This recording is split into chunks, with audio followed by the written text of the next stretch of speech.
Welcome to Straight Talk Show, and I'm your host, Sheena. And this is yet another time with an amazing person. This is a face you have seen before, and this is Marian. Woo, woo, woo, woo, woo, woo, woo, woo, woo, woo, woo. Let's go. Marian, today I want us to talk about how do you find light in your low moments? Ooh, I kind of feel that's a nice topic. Everyone can relate, unless somebody has never been in low moments. But yeah. So how do you, as Marian, find light in your low moments? It depends with the kind of low moment, and at times, in all honesty, that is the hardest thing to do. Yeah. To find light in the lowest of your moments is the hardest thing to do, because at times the negative thoughts, the voices in our heads when we are in our low, the discouragements, these things are usually they are so loud, louder than the hope, louder than the things that need to encourage us. And they kind of just make us sink deeper and deeper and deeper. But one of the things that I have come to, the simplest things that I have found light through is from kind words from friends. Just finding somebody to tell you, hang in there. You are going to be all right. You've got this. You can do this. Because those simple words, they don't seem to be doing much or having a lot of impact, but they are a force. Okay. It takes just a simple word as you can do this. Yeah. To just snap you from the moment you felt this is it, I'm so done. Yeah. Rather than snapping out of it. Yeah. Because most of the time, most of the time we snap out of it, and we tend not to know how to go about the whole situation. Yeah. We find ourselves doing things that we may end up regretting later in life, and or probably because we didn't find like a good support system to be there with us and to help us overcome that situation at that given point. Yeah. And another thing, like probably maybe we should do, sometimes it depends, like you have said, it depends on what kind of low moment you're going through. There's some that might just need you to calm down, drink water, take a glass of water, and just go sleep about it and wake up in the morning like it's all gone. We'd all wish that it's gone, but it kind of a little bit calms our nerves, and you feel like, I think there's a better way I can think over it. Yeah. And my biggest challenge is people who do not know how to navigate this process when it comes to them. And I feel it's just a lot of people. Yeah. And even those who have, it wasn't just a one-time thing. Everybody goes through a moment, and you get to a point like, I have been there. I have been in a space where I literally threw in the towel. I was like, you know what, I'm done. Yeah. And I sat in the house, I locked myself in the room, and I cried. And every single day I woke up and said, you know what, I am done. This is it. I'm not putting in the effort. I'm not putting in the energy. I am so done. You know what? Whoever wants to pick it from here, let them do it. But it's not gonna be me. Yeah. So I have been in those spaces where I don't know what else I need to do. You have tried things out, and you keep asking, what am I not doing right? Right. And you still cannot find your answers. And you don't know what's happening, and you sink so deep, and you don't know, you're like, this is it. I am so done. And at that particular moment, there's nothing else going through your mind. Right. You do not have a constructive solution. There are no, because you haven't even shared with anyone, because rarely would I share with people what I'm going through in that particular point. So I have not shared with anyone what is happening in my life. But do you think sharing also helps a lot? It does, but with the right people. Because there are people who want to hear you share, not because they are concerned, because they want to create another story from it. But does that, if it's gonna help you like lighten the whole situation, it becomes worse when you share it with, like with when my tragedy falls into the wrong hands, when it comes back, it doesn't hit me the same. It hits me deeper. Because this is me being vulnerable to you, Sheila. Yeah. I am going through 1, 2, 3. And then tomorrow, you create a story out of it. And then it comes back to me. Makiu, I'm still in this process where I am going through something. Yeah. This is what I am going through. Yeah. I have opened up to you. I have gained my courage and everything. I have to be vulnerable to you. Right. And then I hear another story, a different story from somebody who I think should be standing by me, consoling me, encouraging me, giving me kind words. But instead, I hear them share my story somewhere else. Yeah, because somehow when it gets to people, different people, the story tends to change. Yeah. Like a broken telephone. That's why I said when it falls to the wrong hands, it becomes a wound that is worse. Yeah, I agree with you. Yeah. But now, there is this concern I have. There are men who do not know how to deal with such emotions. They do not know how to deal with that moment. And I'm very sure there are also women, but men mostly do not know how to go through that specific time of their life, because they feel like nobody is going to listen to them. There's a way the society view a man. A man is a strong person, and a man has to go through this moment all by themselves, and they will somehow find a solution to it. And we all believe that, you know what, men will always navigate it all. Now, my concern is these men we have, the boy child who cannot express themselves or get to find ways to deal with this, and the only way they feel like they can deal with it is probably getting to go to the club, go to the bar, drink a few drinks there, and they'll be fine. And with their friends, they feel like that's the best way and that's the best thing.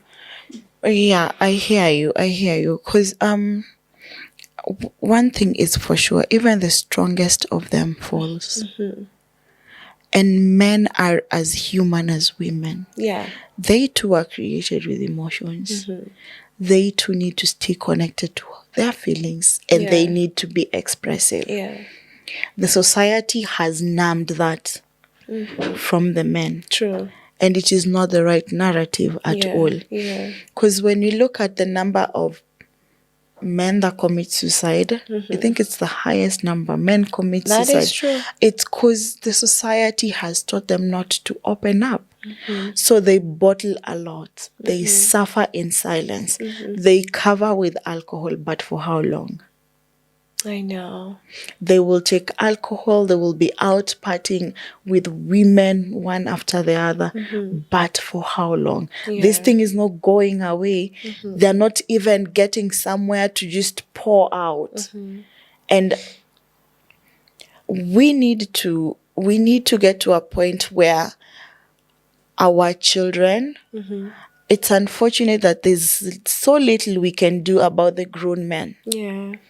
But there is much we can do to save the coming generation. That is true, absolutely true. Like, we need to get to a point where we tell our children it is fine to be vulnerable. Yeah. It is okay to let your emotions show. Yeah, I agree. And also connect them to mentors who will walk them through this journey. People who've been in spaces where they have been vulnerable before. Yeah. Because I don't think I want to believe somebody who's never been vulnerable is going to be a mentor to make a kid be vulnerable. Wow, that is very true. And that's strong. That's very powerful. Another thing that I think maybe people need to learn, depending on the kind of low moment you're experiencing, is probably get to activities that get to do activities that make you happy. If it is nature work that you used to do, go ahead and do it. If you feel like going to a live band, watching a live band, go ahead and do it. Listening to music sometimes helps because there's some kind of music that soothes your soul, soothes your mind, and help you think straight. Choose what works for you when it comes to that. And also, if you can write, pick a journal and write whatever that it is and say it's gonna be okay. Also, that helps a lot. Yeah, actually, there's a Rev I have been working with, Rev Tomutino. Yeah. He has this program about healing. And some time back, I think I was going through some rough moment that was caused because of a particular church I will not mention. It's just a whole entire drama because of an individual and how they just mistreated me. So we spoke, and I bought a journal. And he told me, we need to start a healing journey. So what you need to do is get a journal and a pen and a Bible. So the verse would be Psalms 139. And then you read the verse. And the verse actually is just to counsel you, because the verse says, literally, if there is something that I have done wrong, like just telling God I need to do right by you. Correct. So as much as people have offended you, at the end of the day, I also need to do right by God. Absolutely. So after you read that, I had to write, so and so offended me. You mention their names, write the offense. What did they do? How did that make you feel? And after now, I have acknowledged this person did this. This is how I felt in that moment. And then now moving forward, you need to let go. Yeah. You need to forgive them.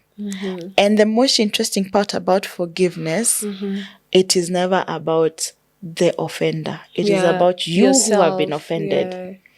The offender might never ask for forgiveness. True. But you need to forgive either way. Not for them, for you. Yes, true. So you forgive them. You let go. In spaces where these people do exist, you reach out.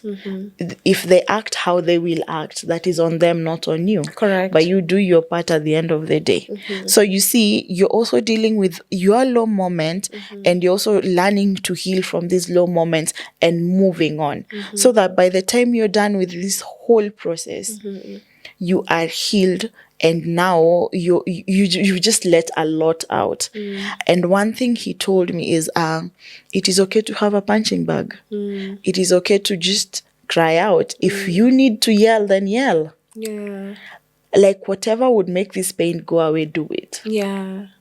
So I was told, in your room, you can yell, have a punching bag, pillow, anything. If you need to hit that pillow so hard.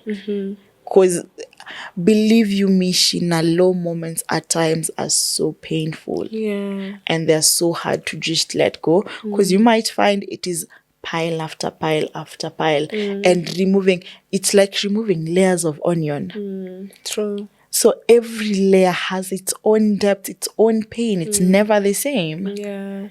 So we also just need to, and then in that process, you also need to be very patient with yourself. It is a low moment. Yeah. And you beating yourself over it is not going to make it better. Correct. So you also need to be patient with yourself. You need to give yourself grace. I realize most of us extend grace to others, but we don't extend grace to our own selves. It's true. So it's a process. I'm also learning to just extend grace to myself and not be so hard on me. I need the same way I forgive other people, I need to forgive me. Very true. Because I have also hurt myself. Yeah. That's so powerful. Yeah. So I'm also just learning in that space, of forgiveness. I need to forgive me. I need to extend grace to me. I have been in these low moments. I have made bad decisions. Right. And by beating myself up is not helping. Absolutely. It doesn't help. Yeah. So it's the same to any other person. Even as much as the society has branded men a particular way, we need to get to a point where, especially to men, we need to extend a lot of grace. Wow. And also, do you think like we also need to create that safe space for each other when it comes to that? Yeah, we do.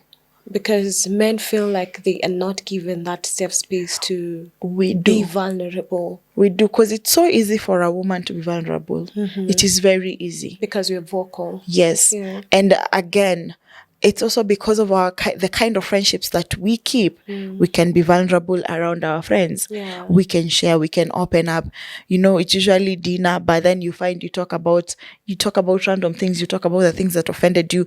We talk about our relationships in these spaces. We do. But men will meet up, they will laugh, they will drink, they will talk about football. Yeah. Nothing about their personal lives. Yeah.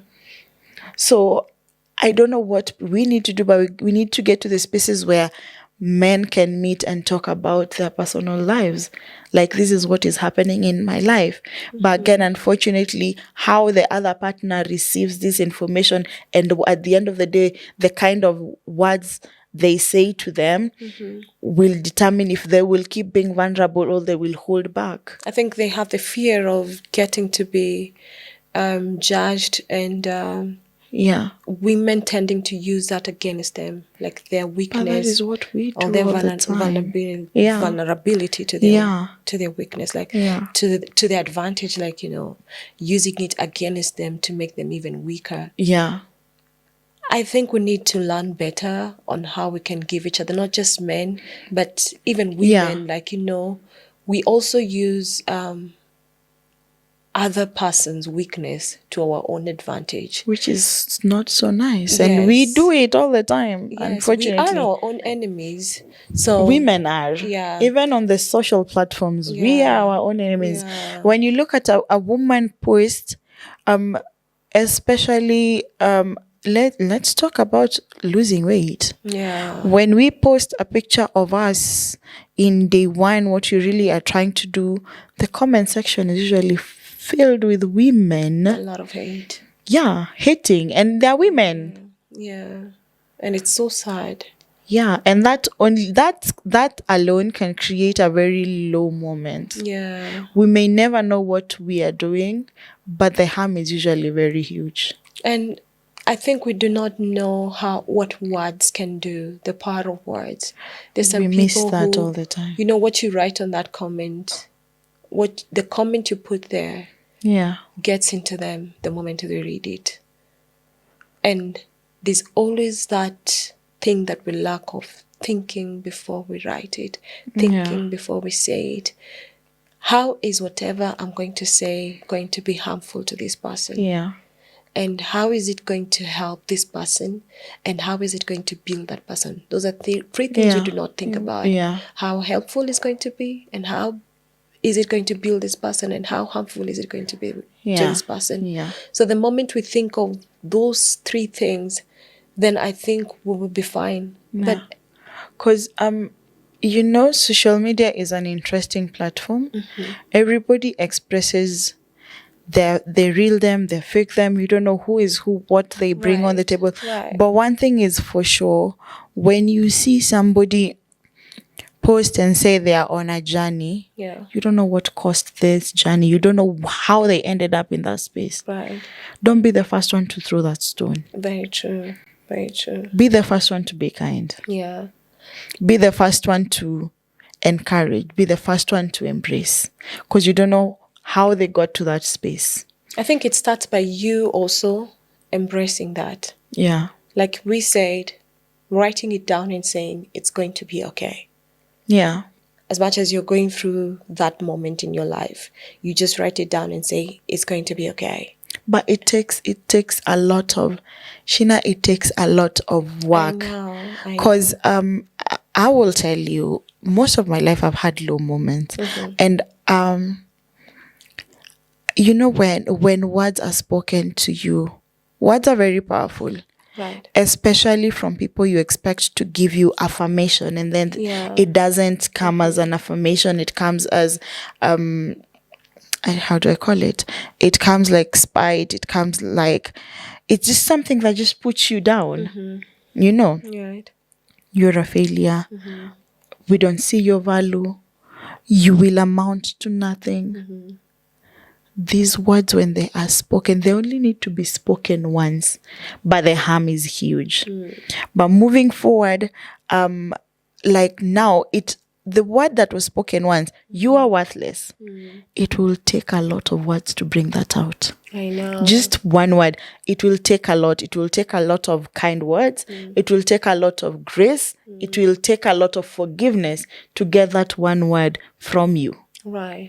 And that is the point that we miss when it comes to handling low moments. Because you also need to play a part in encouraging other people. Right. That's why I said they're very small words, kind words that you think they're not doing a lot, but they are. Wow.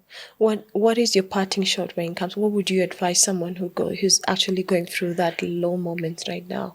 When you go through low moments, get some words, some kind words to yourself. Write them down. And every single day, you might not believe them. For the first days, you might not believe these words, but keep speaking them to you. Amazing. Keep speaking them, because the more you keep speaking them, the more they come alive. Right. Don't stop. Wow, amazing. And if it goes to the extreme, I think the best thing you can do is probably seek some help to a professional person, because then you all have to go through it. It's some things we cannot run away from. Yeah. We all at some one point went through it, and we can't say that it's the end of it. There are things we will still face in life moving forward, but how we go over it is what then matters. Sure. It needs a lot of intelligence when it comes to it, which sometimes is hard to find. But if you can find a way on how to navigate it all, if it's not possible, seek professional help. Otherwise, it's been real, and thank you so much. This has been Straight Talk Show. Until next time, ciao ciao. Adios.